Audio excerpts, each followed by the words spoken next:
So I've been working on CBs for probably 10 plus years now. And if you've ever owned a CB550, you know how much of a pain in the ass it can be to tune these bikes to run properly with anything other than the stock airbox.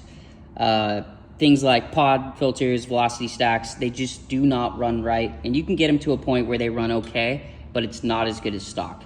I've been working on this airbox for the last couple months, I would say, and this is my own design. It's actually a two-piece design. It's 3D printed out of ASA material, which is heat resistant and chemical resistant, and it's fully tunable.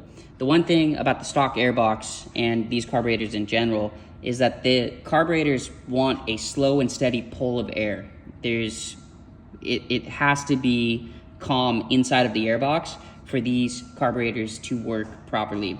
Now, Honda probably went through hours and hours of engineering to design the stock airbox. The problem with it is that it's ugly and it takes up too much space in the rear triangle for me to run them on my bikes. So what I've done is I've made this box completely tunable.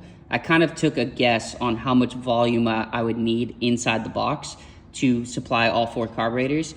And in my opinion, I probably designed it, or this port I designed a little bit too big, and I could probably, design it so that it's fixed and it's not tunable. But I found this solution to be the best thing that I've done so far. And these are these little pucks that fit into the hole. And I've tried a bunch of different diameters to cause some sort of restriction of the air going into the box, slowing it down enough so that the carbs operate and are happy.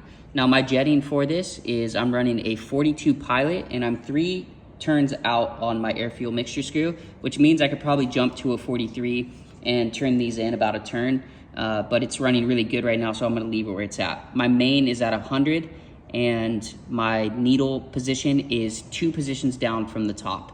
This bike is running so good. It's linear from bottom to top, and I'm super excited because this is an issue that a lot of people have, and I think I'm pretty close to solving it. So let me know in the comments what you guys think.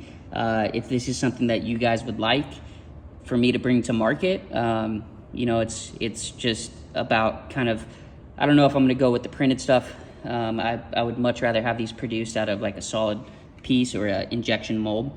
But I think it solves a lot of problems that these bikes have. And yeah, I'm super excited about it. So let me know what you guys think.